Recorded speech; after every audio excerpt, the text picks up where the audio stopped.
പിതാവിൻ്റെയും പുത്രൻ്റെയും പരിശുദ്ധാത്മാവിൻ്റെയും നാമത്തിൽ ആമേൻ. എൻ്റെ പ്രിയപ്പെട്ടവരെ, ഇന്ന് മെയ് 16-ാം തീയതി ശനിയാഴ്ച. അമ്മേ പരിശുദ്ധ അമ്മേ, അമ്മേ പരിശുദ്ധമേ, ദൈവമാതാവേ, കൃപാസനത്തിലൂടെ ഞങ്ങൾക്കും ഞങ്ങളുടെ ദേശത്തിനും അമ്മ മധ്യസ്ഥം തേടി തന്ന എല്ലാ അനുഗ്രഹങ്ങൾക്കും കൃപകൾക്കും ഞങ്ങളിപ്പോൾ ഹൃദയം നിറഞ്ഞ നന്ദി പറയുന്നു.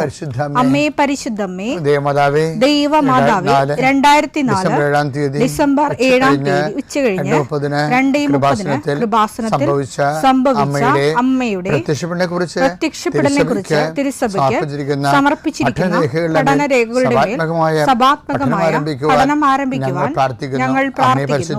അമ്മേ പരിശുദ്ധമേ, ഭൂസ്വർലോകങ്ങളുടെ രാജ്ഞിയായ അങ്ങേയ്ക്ക് ഭൗമസംരക്ഷണത്തിനായി പ്രപഞ്ചപ്രകൃതിയെ തന്നെ തിരുസഭ പ്രതിഷ്ഠിക്കുവാൻ ഈ പ്രത്യക്ഷീകരണം വഴി ഇടയാക്കണമേ. പരിശുദ്ധമേ, ജപമാല മാതാവേ, സകല കൃപാസനം പ്രാർത്ഥനയോടും ചേർത്ത് ഞങ്ങളിപ്പോൾ പ്രാർത്ഥിക്കുന്ന ഈ കുടുംബത്തിന്റെ പ്രത്യേക നിയോഗം പറ മക്കളെ.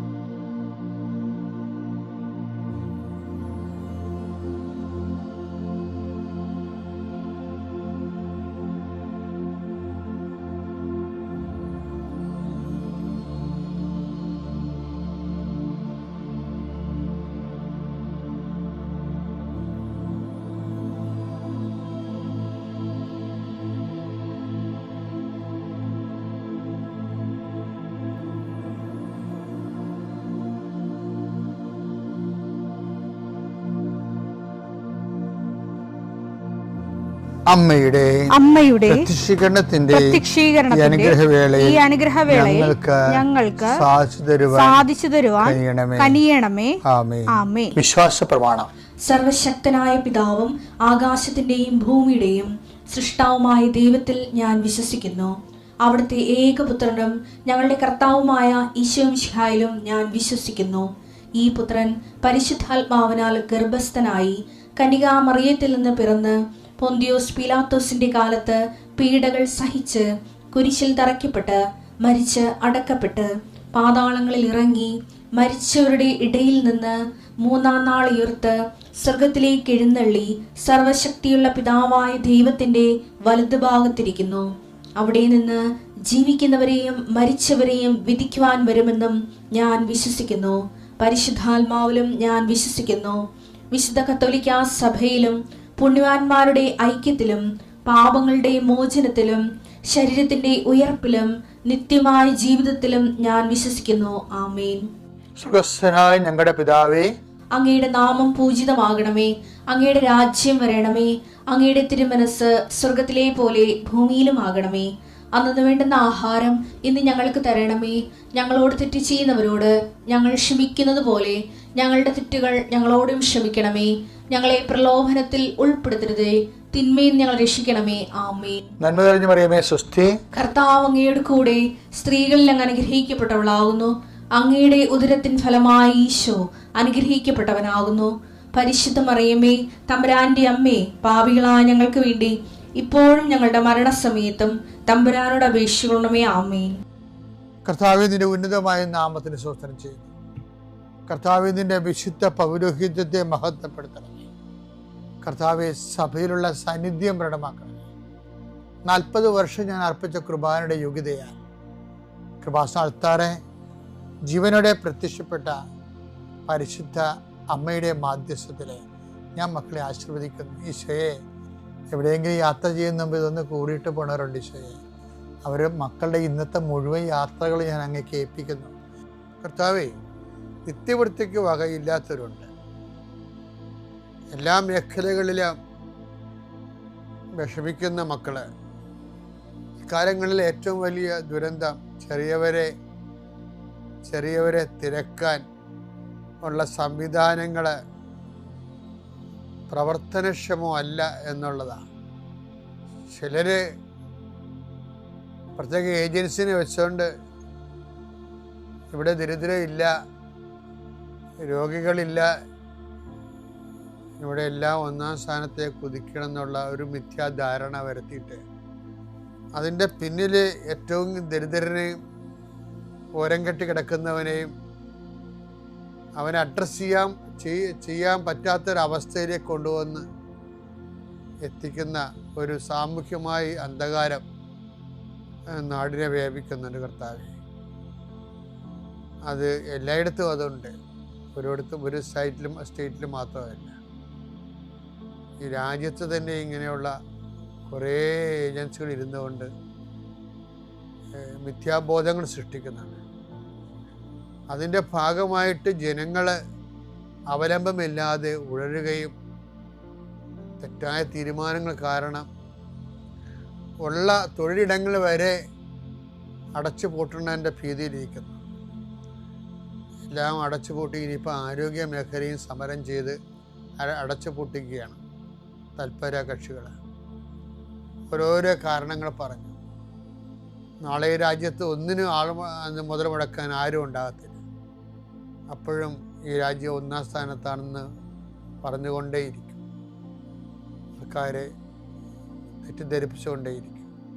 അങ്ങനെ വലിയ ഒരു രാഷ്ട്രീയ ഇരുട്ടിലും സാമൂഹ്യ ഇരുട്ടിലും ഒരു ജനത പെട്ടുപോകുന്ന അവസ്ഥ. ദൈവമേ, നിൻ്റെ മക്കളും രാജ്യം വിട്ടുപോകുന്നു. ഞങ്ങളുടെ ഭരണാധികാരികൾ ആര് തന്നെയാണോ ഈ രാജ്യം ഈ നാടിന് ഭരിക്കാൻ പോകുന്നത്, അവർക്ക് ആര് ഭരിച്ചാലും അവർക്ക്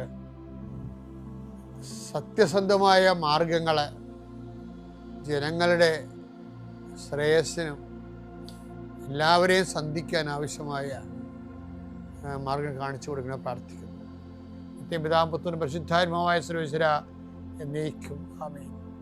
കഴിഞ്ഞ ദിവസങ്ങളിൽ വിഷ്ണു എന്ന് പറഞ്ഞൊരു മകനെ ഒരു സാക്ഷ്യം പറഞ്ഞ്, എൻ്റെ പേര് വിഷ്ണു രവിയ. വിഷ്ണു രവിയുടെ വിഷയം എന്ന് പറയുന്നത്, അവൻ പട്ടാളക്കാരനാണ്. പക്ഷെ പട്ടാളത്തിൽ ശമ്പളം അവൻ്റെ കടങ്ങൾ പരിഹരിക്കാൻ മാത്രമേ വലിയ ശമ്പളം കിട്ടണില്ല. അപ്പോൾ അവൻ എന്നാ ചെയ്തത്, ഒരു ദിവസം വിഷ്ണു 14 കൊല്ലമായി പട്ടാളത്തിലായിട്ട്, ചെറുപ്പക്കാരനാണ്, മിടുക്കനാണ്. ഇപ്പോൾ 14 കൊല്ലം കഴിഞ്ഞപ്പോൾ വിഷ്ണുവിന് തോന്നി, ആരോ പറഞ്ഞ്. അപ്പോൾ ഒരു കൂട്ടുകാരൻ ഒരു ദിവസം വിഷ്ണുവിനെ നാട്ടിൽ ലീവിന് വന്നപ്പോൾ ഒരു കൂട്ടുകാരെ കണ്ട്, നീ എവിടെ പോകണ്ടെന്ന് ചോദിച്ചു. ഞാൻ പരീക്ഷയാണ്, ആലപ്പുഴ ഒരു പള്ളിയിൽ പോകണം. അപ്പോൾ ഏത് പള്ളി? അത് കൃപാസനം പള്ളി. അപ്പോൾ നീ തന്നെ ഉണ്ടെന്ന് ചോദിച്ചു. അപ്പോൾ ഇവനും കൂടി വന്ന് ഇവിടെ മുട്ടുകുത്തിയപ്പോൾ മാതാവ് അപ്പം തന്നെ അവന് ഭയങ്കര സിൻസിയറായിട്ടുള്ള ആളായ കാരണം മാതാവ് അവനെ തോണ്ടി. അതാണ് അവൻ പിന്നെ പോയിട്ട് തിരിച്ചു പോയെങ്കിലും ഇവിടെ കൂട്ടുകാരിവിടെ വന്നതാണ്. പക്ഷേ തിരിച്ചു പോയപ്പോൾ അവനൊരു കാശ്മീരിലാണ് വർക്ക് ചെയ്യണത്. ഒരു സാക്ഷ്യം കണ്ട്. സാക്ഷ്യം കണ്ടപ്പോൾ ഭയങ്കര പിന്നെ അയ്യോ ഇത്രയും വലിയൊരു സ്ഥലത്താണല്ലോ ഞാൻ പോയത് എന്ന് വിചാരിച്ചുകൊണ്ട്, മാതാവേ എനിക്ക് ലീവ് വേണം. അപ്പോൾ ലീവ് കിട്ടത്തില്ല, ലീവ് കഴിഞ്ഞ് ചെന്നതേ ഉള്ളൂ. മാതാവ്, ഞാൻ കൃപാസനത്തിൽ വരാൻ ഉദ്ദേശിക്കുന്നുണ്ടെങ്കിൽ അമ്മ എനിക്ക് ലീവ് തന്നെ വന്നും ഇവൻ മാതാവിനോട് പറഞ്ഞു. ആൾക്കാരെ ആരെങ്കിലും ഇപ്പോൾ രസമാണ് ഭയങ്കര ഈ മാതാവായിട്ട് ബന്ധമുള്ള ആൾക്കാർ എപ്പോഴും മാതാവിനോട് ഇങ്ങനെ സംസാരിച്ചുകൊണ്ടിരിക്കും. അപ്പോൾ മാതാവിനോട് പറഞ്ഞ്, ഞാൻ കൃപാസനത്തിൽ വരാൻ ഉദ്ദേശിക്കുന്നുണ്ടെങ്കിൽ എനിക്ക് ലീവ് അനുവദിക്കണമെന്ന് പറഞ്ഞു. എനിക്ക് കിട്ടാറില്ല ശരിക്കും, ഇപ്പോൾ ലീവ് വന്ന് പോയതല്ലേ ഉള്ളൂ. അപ്പോൾ എന്നിട്ട് അതിന് പകരം ഞാൻ അവൻ ഉടമ്പടിക്ക് മുമ്പ് ഒരു പ്രീ കവനൻ്റ് ചെയ്ത് അമ്മയുമായിട്ട്, അമ്മ എനിക്ക് ലീവ് തരുമെങ്കിൽ ഞാൻ കൃപാസനത്തിൽ എത്തണ വരെ മീനും ഇറച്ചിയും ഉപയോഗിക്കത്തില്ലെന്ന് പറഞ്ഞു. അത് അവൻ്റെ ഒരു ഉടമ്പടിയാണ്. എനിക്ക് ഈ ആൾക്കാർ ചെയ്യണ കാര്യങ്ങളെ അവർ ഉടമ്പടി എടുത്തിട്ടില്ലൊക്കെ മാതാവുമായിട്ടൊരു ഉടമ്പടിയാണ്. അവന് ഒരു 3 ആഴ്ചയപ്പോൾ തന്നെ ലീവ് അനുഭവിച്ചു. എല്ലാവരും അത്ഭുതപ്പെട്ടു പോയി. അവൻ ഇവിടെ വന്നു, ഉടമ്പടി എടുത്തപ്പോൾ ഞാൻ ഏത് രാജ്യത്ത് പോകണമെന്ന് അമ്മയോട് ചോദിച്ചപ്പോൾ അമ്മ ജർമ്മനി എന്ന് അവൻ്റെ മനസ്സിൽ തോന്നിച്ച്. അമ്മ തോന്നിച്ചാണ് വിചാരിച്ചിട്ട് അവനത് എഴുതി വെച്ച് അവൻ ഉടമ്പടി എടുത്ത്. പക്ഷെ ഉടമ്പടി എടുക്കുമ്പോൾ വിഷ്ണു ചെയ്ത കാര്യമാണ് പ്രശ്നം. വിഷ്ണു ഉടമ്പടി എടുക്കുമ്പോൾ ഉടമ്പടി സീരിയസ് ആണെന്ന് വരുത്താൻ ഇപ്പം ചില ആൾക്കാർ കൃപാസനത്തിൽ വണ്ടി പോണേ എളുപ്പം എന്താന്ന് പറയുന്നില്ലേ, അതൊക്കെ ഉടമ്പടിയല്ലേ. ഇപ്പം ദൈവം വയ്യായ്മ കൃപാസനത്തിൽ പണി ഉണ്ടാക്കാൻ വന്ന പാർട്ടിയാണത്. പക്ഷേ ഇവൻ അങ്ങനെയല്ലേ, ഇവൻ സത്യസന്ധനാണ്. ഇവൻ ഉടമ്പടിച്ച് എങ്ങനെയാണെന്നറിയോ, 2.5 ദിവസം എടുത്ത് ഈ കോതമംഗലത്തു നിന്ന് കാൽനടയായിട്ടാണ് വന്നിരിക്കണത്. 80 കിലോമീറ്ററുണ്ട്. അവൻ രാത്രിയും നടക്കണ്. രാത്രി ഞാൻ പറയണേ, എനിക്ക് രാത്രി ഉറക്കം വരുന്നുണ്ട്. ഞാൻ എന്തായാലും നടന്ന് ഒരു ദിവസം ഞാൻ എൻ്റെ കണ്ണ് തുറന്നപ്പോൾ നോക്കിയപ്പോൾ കുഴി. മാതാവ് എന്നെ കുഴിയിൽ നിന്ന് മാറ്റി. പിന്നെ ഞാൻ നടന്നു. ഇതൊക്കെയാണ് ഇപ്പോഴത്തെ പുതിയ ആൾക്കാരുടെ അവസ്ഥയെ. അവർ ദൈവത്തോട് സത്യസന്ധമായിട്ട് ഡീല് ചെയ്യണത്. അല്ല ദൈവത്തെ പരിപാടി അടയാളം കാണിക്കട്ടെ, എന്നിട്ട് ഞാൻ അടുത്തത് പത്രം കൊടുക്കാമെന്നൊക്കെ പറഞ്ഞ് ഈ മതപ്പനിക്കാർ വന്ന് ഉടമ്പെടുക്കണില്ലേ, അതുപോലുള്ള പരിചാരികളുടെ കാലം കൃപാസനത്തിൽ കഴിഞ്ഞിരിക്കണം തോന്നുന്നു. ഇപ്പോൾ വന്ന ആൾക്കാരെല്ലാം ഇടിവെട്ട ആൾക്കാരാണ്. അവർ വന്നിട്ട് അതിനകത്ത് ഇൻവെസ്റ്റ് ചെയ്യും. പിന്നെ എന്ത് ചെയ്യും? പിന്നെ പോയി 2ാം പ്രാവശ്യം വരുമ്പോൾ അമ്മയുടെ അടുത്ത് കുറച്ച് ദിവസം നിൽക്കാമെന്ന് പറഞ്ഞിട്ട് ഇവിടെ വാടക നിന്നിട്ട് ഇവിടുത്തെ ജോലിയൊക്കെ ചെയ്യായിരുന്നു. അതിനുശേഷം പിന്നെ 150 പത്രം മേടിച്ച് പിന്നെ ഇവിടുന്ന് നടന്ന് കോതമംഗലം വരെ പോയി അവിടെ നിന്നുള്ള 150 പത്രം ആൾക്കാരൊക്കെ പറഞ്ഞ് കൊടുത്തു. എന്ത് സ്പീഡാണ് ആളിപ്പോൾ ഞായറാഴ്ച ഇത് പറയേണ്ട സമയത്ത് അവൻ ജർമ്മനിലേക്ക് പോവുകയാണ്. ഭൗതിക കാര്യങ്ങൾ നേടാൻ വേണ്ടി ദൈവത്തിൻ്റെ അടുത്ത് ഇങ്ങനെ അഭ്യാസം കാണിക്കണം എന്നല്ലേ പറയണത്. ഇതിൻ്റെ പിന്നിലെല്ലാം ഒരു ആത്മാർത്ഥമായ റിലേഷൻസ് ഇവർ കീപ്പ് ചെയ്യുന്നുണ്ട്.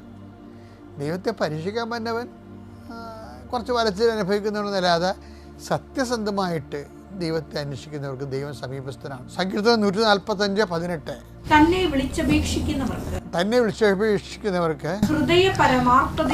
അതാണ് വിഷയം. ഹൃദയ പരമാർത്ഥതയെ വിളിച്ചപേക്ഷിക്കുന്നവർക്ക് കർത്താവ് സമീപസ്ഥനാണ്. അപ്പോൾ ഉടമ്പടി നമ്മൾ കാണിക്കേണ്ടത് ഈ പരമാർത്ഥതയാണ്.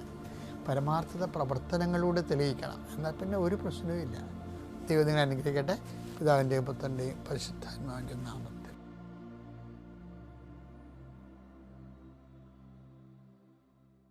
അത്യപൂർവ ദൈവാനുഭവങ്ങൾ ഇനി നിങ്ങൾക്കും സ്വന്തം. ഈ യൂട്യൂബ് ചാനൽ ഇതുവരെ സബ്സ്ക്രൈബ് ചെയ്തിട്ടില്ലെങ്കിൽ ഇപ്പോൾ തന്നെ സബ്സ്ക്രൈബ് ചെയ്യുക. ഈ വീഡിയോ ഇപ്പോൾ തന്നെ നിങ്ങളുടെ സുഹൃത്തുക്കൾക്ക് ഷെയർ ചെയ്തുകൊണ്ട് കർത്താവിന്റെ പ്രേക്ഷിതരാകുക.